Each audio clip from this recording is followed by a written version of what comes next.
मेरी बात शुरू करूं उससे पहले कुछ चीजें मैं आपसे कहना चाहूंगा, उसके बाद मैं मेरी बात को शुरू करूंगा। जो बात आप सुनने आए हैं वो मैं बात थोड़ी सी बाद में शुरू करूंगा। उससे पहले मैं आपको सिर्फ एक ही बात कहूंगा, सबसे पहले कि आप बिल्कुल रिलैक्स हो जाइए और आप ये मानिए कि आपके सामने आपका बड़ा भाई खड़ा है और मैं भी आपकी तरह एक विद्यार्थी हूं।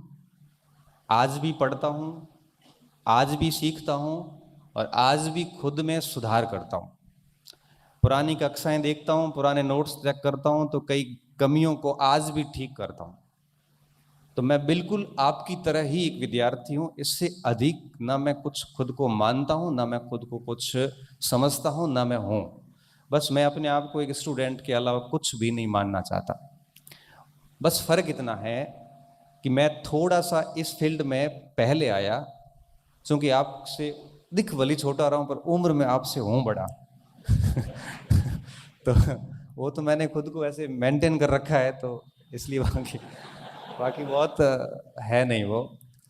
तो मैं थोड़ा सा पहले आ गया इस फील्ड में।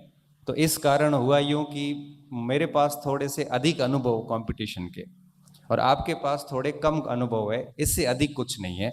तो आप मुझको मेरे को एक कोई ऐसी बड़ी सेलिब्रिटी, ऐसा कोई बड़ा आदमी मत मानना जैसा कि सुरेंद्र जी ने बोला है।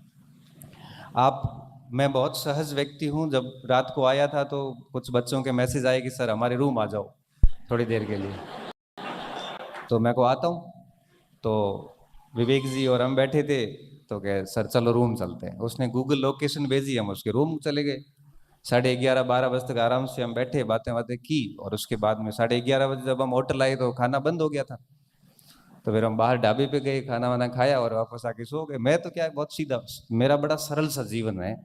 तो मैं हमेशा स्टूडेंट को कहता हूँ कि आप मुझे कोई ऐसा विशेष ना माने।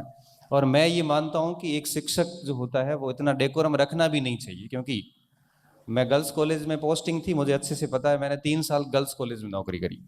बच्चियों के सामने कई बार कई प्रकार की अलग अलग टाइप की दिक्कतें आती, वो कई बार नहीं कह पाती। तो घर वालों को कहते हैं तो नई समस्या क्रिएट हो जाती है, बाहर कह नहीं सकते, तो बेझिझक आके मेरे से कहती थी। क्योंकि मैंने कोई ऐसा डेकोरम सेट नहीं कर रखा था, कोई ऐसी बाधाएं नहीं थी।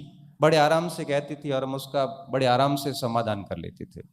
तो मेरा ये मानना है कि शिक्षक और शिक्षार्थियों के बीच में एक, यूं कहिए कि अजीब सा संबंध होता है। और ये संबंध इतना गहरा होता है जिसकी कल्पना आप इस बात से लगा सकते हैं कि कई बार मैं क्लास में पढ़ाता हूँ ऑफलाइन में, तो कई बार कोई ऐसी इमोशनल बात मेरे से निकलती है तो कई बार बच्चे रोने लग जाते हैं कि सर वास्तव में। फिर मैं कहता हूँ नहीं नहीं, रोना धोना नहीं है, लेकिन क्या है कि एक इमोशनल टच रहता है। इसलिए आप ऐसा कोई बड़ा मान ना माना मेरे को। मैं आपकी तरह एक विद्यार्थी हूँ और 2017-18 तक मैंने भी परीक्षाएं